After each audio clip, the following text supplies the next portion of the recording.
Olá pessoal, eu sou o professor Rafael, professor de Química. E hoje nós vamos trabalhar um pouquinho sobre as soluções. Vamos conversar um pouquinho sobre as soluções. Bom, soluções, para nós da Química, são misturas homogêneas. Misturas no qual eu tenho uma única fase, né? Então, como exemplo, eu vou pegar aqui um becker e eu vou adicionar esse becker uma certa quantidade de água.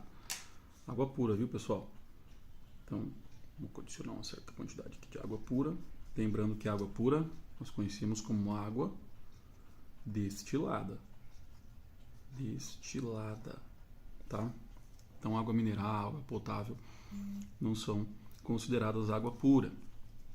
Pra gente, água pura é água destilada.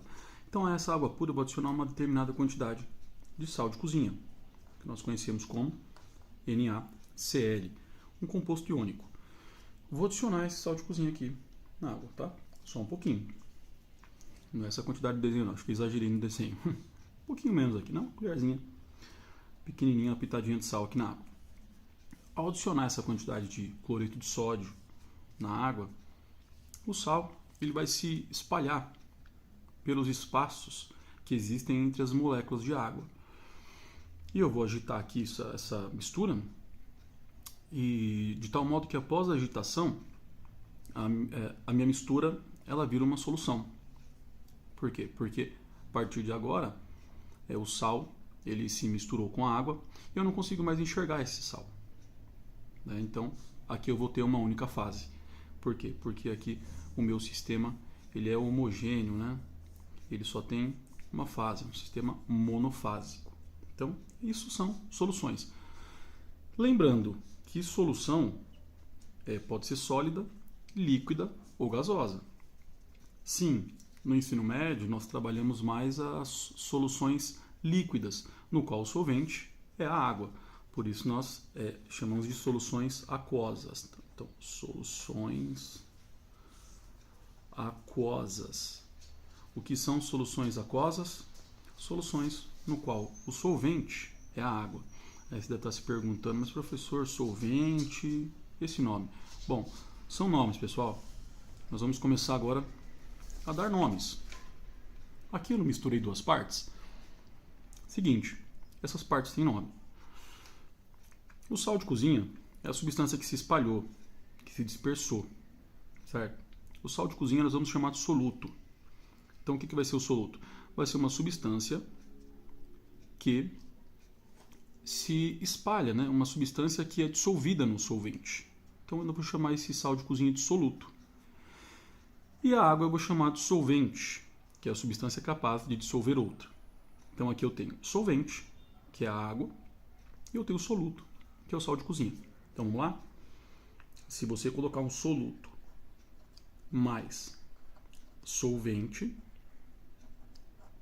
o que nós teremos? Uma solução. Então, soluções, soluto mais solvente.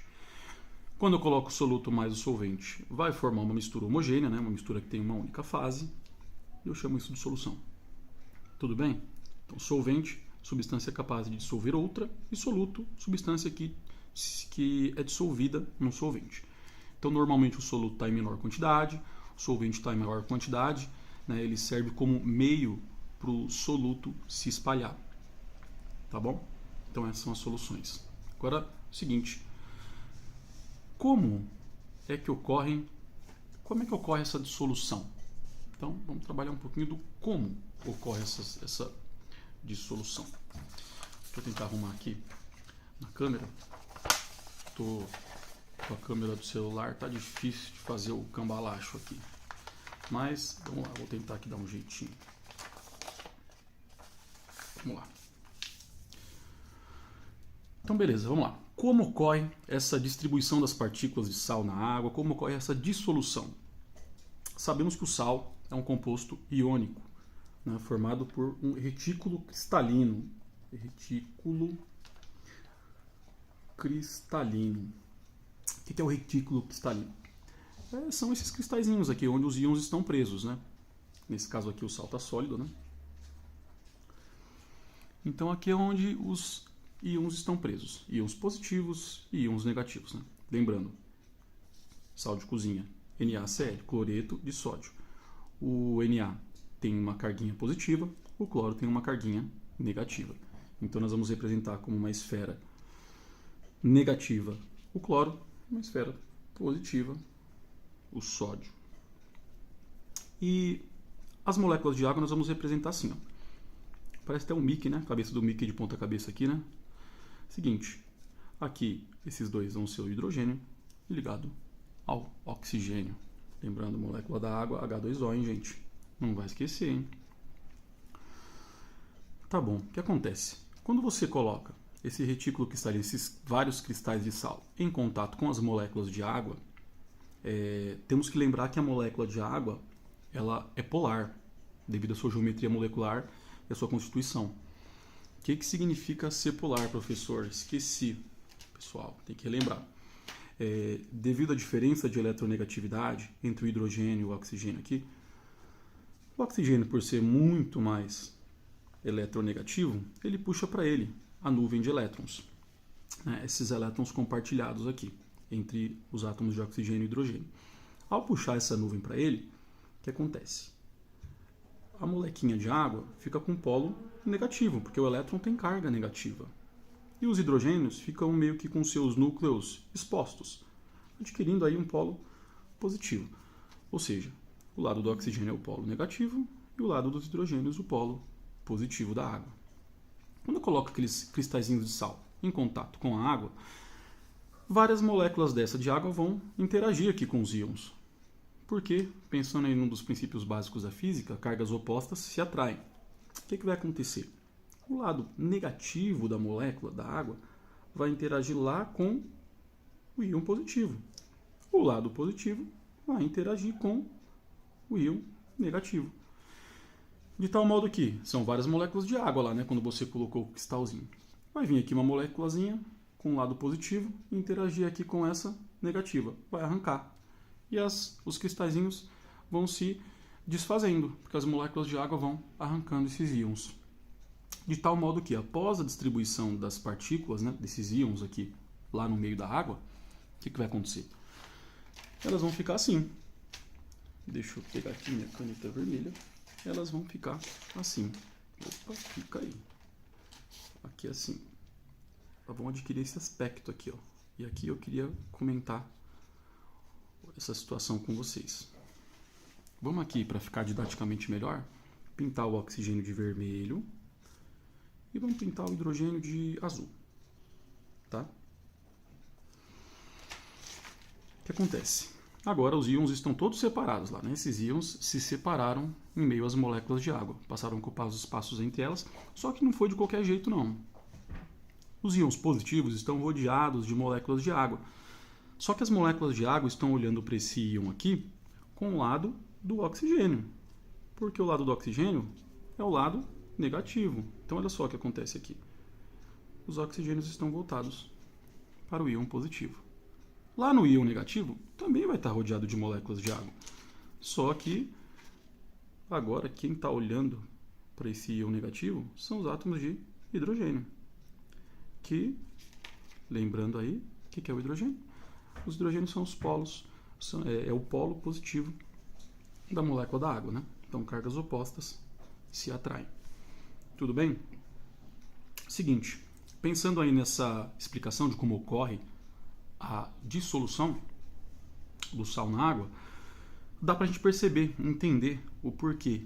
Chega uma hora em que você continuando a colocar sal na água, ela não dissolve mais. Por que ela não dissolve mais? Porque vai acabar as moléculas de água para arrancar lá os íons. O que acontece se acabou as molequinhas? Então, aí ou você coloca mais água ou para de colocar sal, né? Mas, enfim, é o seguinte, eu queria falar com vocês sobre isso, sobre esse limite. Tem um limite para você colocar. Esse limite, no qual uma substância consegue se dissolver em água, nós chamamos de coeficiente de solubilidade. O que é o coeficiente de solubilidade? É aqui, por exemplo, a quantidade máxima de sal que eu vou conseguir dissolver em uma determinada quantidade de água.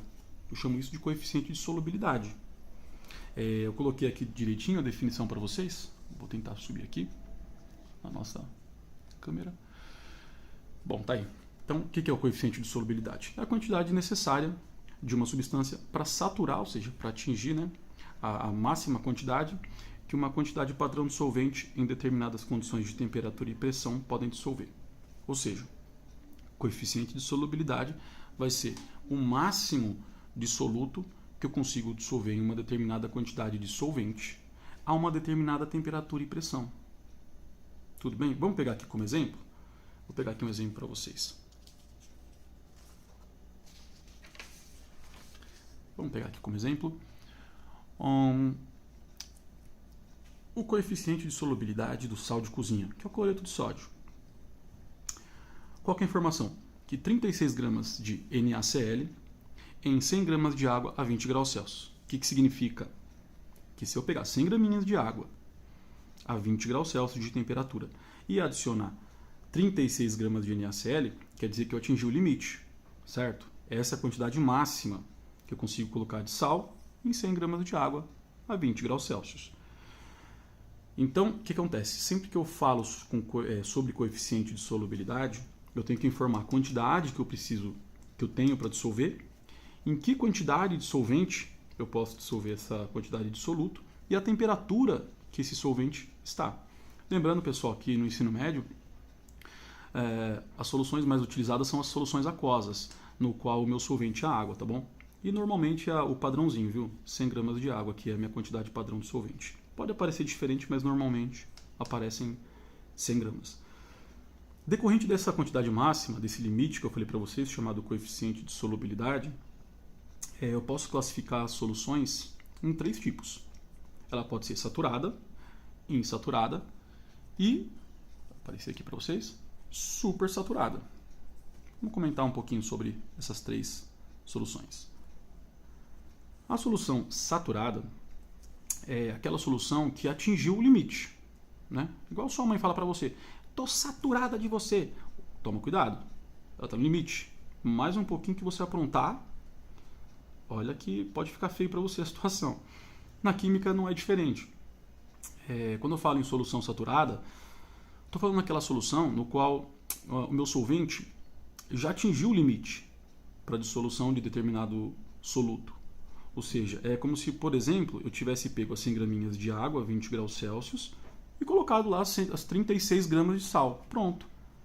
Acabei de fazer ali uma solução saturada, porque atingiu o limite. Pessoal, eu posso colocar 37, 38, 39. Eu posso colocar 40. Eu vou continuar tendo uma solução saturada. Só que se eu colocar mais do que esse valor aqui, a diferença vai ser que eu vou ter o corpo de fundo. O que é o corpo de fundo? É aquela quantidade que não se dissolveu. Ficou lá no fundo sem se dissolver. Tá bom?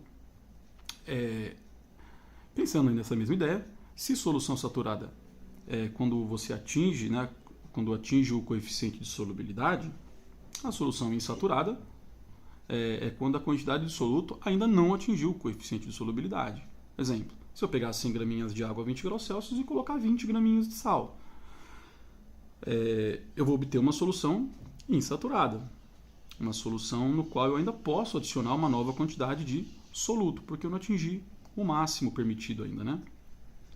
Então isso é uma solução insaturada. E aí vamos agora para um outro caso, né? Que é a solução supersaturada. Vou tentar aqui focalizar direitinho para vocês. O que vem a ser a solução supersaturada?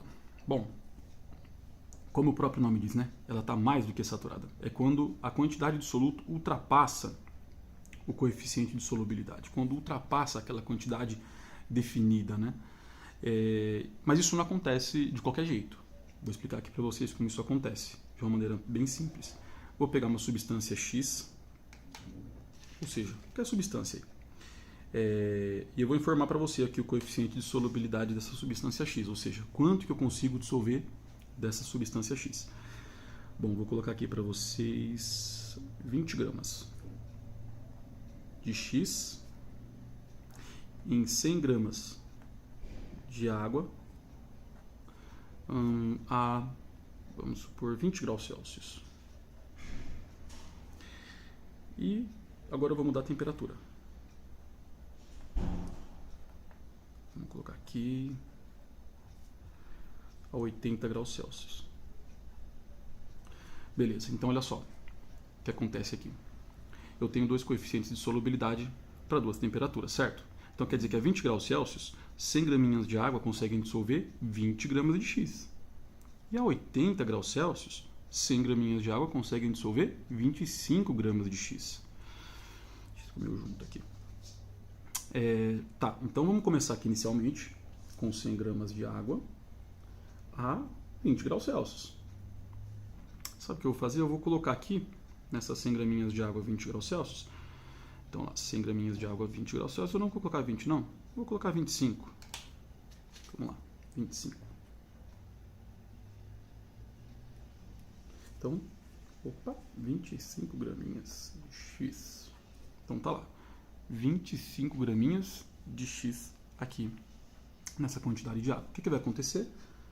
Você já sabe. Isso mesmo. Só vai dissolver 20, né? Porque a 20 graus Celsius só dissolve 20. Eu coloquei 25. O que eu vou ter de corpo de fundo? 5 graminhas. Só que o que eu vou fazer agora? Eu vou, após feito isso, eu vou fazer o aquecimento. Eu vou aquecer até chegar a 80 graus Celsius. Quando chegar a 80 graus Celsius, essas mesmas 100 gramas de água vão passar a dissolver 25 gramas de água, porque a temperatura influencia. Então muda ali o coeficiente. Agora a quantidade máxima que eu consigo dissolver nessas 100 graminhas de água a 80 graus Celsius são o quê? A quantidade máxima é de 25. Então aqueles 5 agora vão se dissolver, porque no total eu consigo dissolver os 25. Então olha só que legal. Eu consegui dissolver, só que eu estou 80.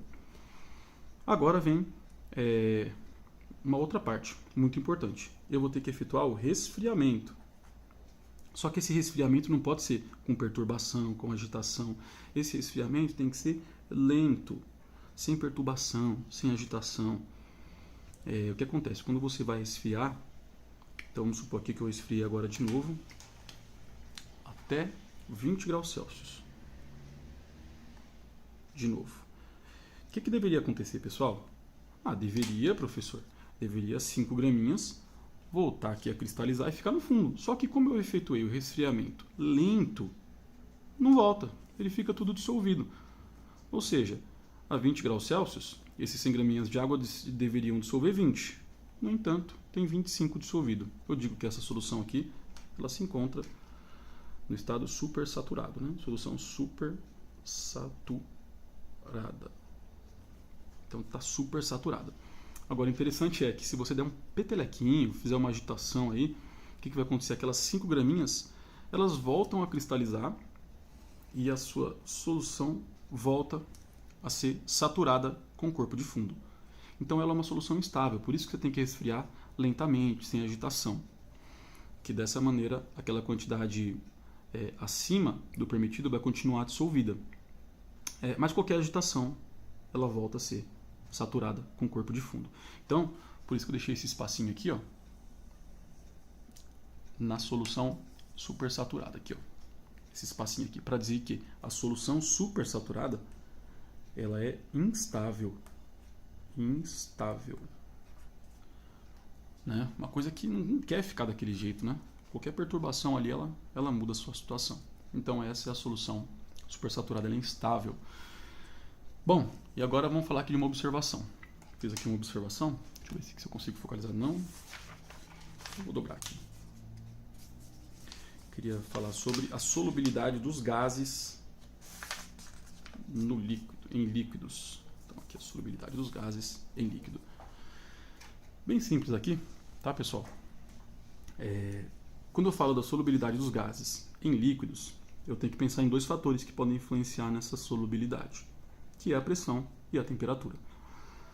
Bom, a pressão ela é diretamente proporcional a essa solubilidade, ou seja, quanto maior for a minha pressão, maior vai ser a minha solubilidade do gás. Ou seja, quanto maior for a pressão aqui, peguei como exemplo um aquário, né? Quanto maior for a pressão do ar aqui, maior vai ser a solubilidade, por exemplo, do oxigênio aqui na água, porque eu vou ter mais moléculas de oxigênio aqui nesse ar, né? Colidindo aqui com a superfície do líquido. Mais moléculas vão entrar aqui nesse líquido, né? A solubilidade vai ser maior. Mais moléculas, mais colisões, mais aqui moléculas de oxigênio na água. Maior a solubilidade. O inverso também é válido, né, gente? Quanto menor a pressão, menor a solubilidade. E pensando na temperatura, aí sim, temperatura é inversamente proporcional à solubilidade. Então, quanto maior for a minha temperatura, menor vai ser a minha solubilidade, certo? Por isso que eu tenho que controlar, por exemplo, a temperatura do aquário. Se você não controla a temperatura do aquário, o que acontece? Vamos supor que eu tenho que estar nessa temperatura aqui, vai, temperatura T. De repente você não controlou, a temperatura aumentou. Um dia bem quente. O que aconteceu se a temperatura aumentou? Solubilidade do oxigênio ou dos gases que estão aqui dentro da sua solução vai diminuir. O que vai acontecer? Vai sair oxigênio. Vai perder o oxigênio. Ao sair o oxigênio, o que vai acontecer com o peixinho? Olha lá o peixinho. Morreu. Né? Então, estava vivo, bonitinho, morreu porque não controlou a temperatura. Aumentou a temperatura, diminuiu a solubilidade, por exemplo, do oxigênio. A molécula sai da solução. Então não esquece não, tá? Quanto maior a temperatura, menor a solubilidade. Por isso que às vezes nós vemos aí algumas notícias na TV, né, nos jornais, dizendo que a temperatura de determinado local subiu 3, 4 graus Celsius acima do que é o normal na região. E aí nós vemos na imagem vários peixes boiando e deve vir à mente, né? Poxa, como assim 4 graus Celsius a mais cozinhou esses peixes? Na verdade eles não morreram cozidos, morreram sem oxigênio, né? Então é para pensar nessa situação aí também. Aqui eu fiz um outro desenho, não sei se tá legal, mas eu tentei fazer aqui uma montanha, né? Um lago a 2.000 metros de altitude, né? Então aqui essa aqui é a altitude, e um lago ao nível do mar. Então, supondo aqui que os dois estão na mesma temperatura, pessoal, onde, por exemplo, onde será que eu vou ter uma quantidade maior de oxigênio? Bom, bem provavelmente eu vou ter mais oxigênio nesse lago ao nível do mar, porque aqui, em relação a esse lago aqui, então vamos chamar esse lago... Bom, aqui em cima, eu estou numa altitude maior. Quanto maior a altitude, nós sabemos que menor a pressão atmosférica, menor a quantidade de ar. Ou seja, quanto menor a pressão, menor a solubilidade, certo? Ou quanto maior a pressão, maior a solubilidade. Mas aqui, subindo, quanto mais alto eu vou, quanto maior a minha altitude, menor vai ser a minha pressão. Porque eu vou ter menos ar, o ar vai ser mais rarefeito. Então aqui, a pressão vai ser menor, se comparada ao nível do mar, certo? Então aqui o que acontece com a solubilidade do oxigênio? Aqui também vai diminuir. E aqui a solubilidade é maior do que lá em cima, se comparada. Então aqui provavelmente eu vou ter mais oxigênio do que nesse lago ali na altitude, né? Então pensando em vidas aquáticas, né? Que dependem do oxigênio, provavelmente eu tenha um maior número de vidas aqui nesse lago ao nível do mar do que nesse a 2.000 metros de altitude, porque aqui eu vou ter mais oxigênio dissolvido, aqui eu vou ter menos oxigênio dissolvido. Então aqui de maneira bem rápida para explicar os fatores pressão e temperatura, a influência que eles causam na solubilidade dos gases em líquido. Eu posso pensar também no refrigerante, viu? Por que eu tenho que deixar o refrigerante na geladeira? Porque para manter uma temperatura baixa. Quanto menor a temperatura, maior vai ser a minha solubilidade. E sempre fechado, para que a pressão ali sobre o líquido fique alta e a solubilidade ela também continue alta. Então tem ali os dois fatores no mesmo tema. Então pessoal, nessa aula aí é isso. Valeu, obrigado. Na próxima aula eu vou tentar abordar um pouquinho das curvas de solubilidade com vocês. Valeu!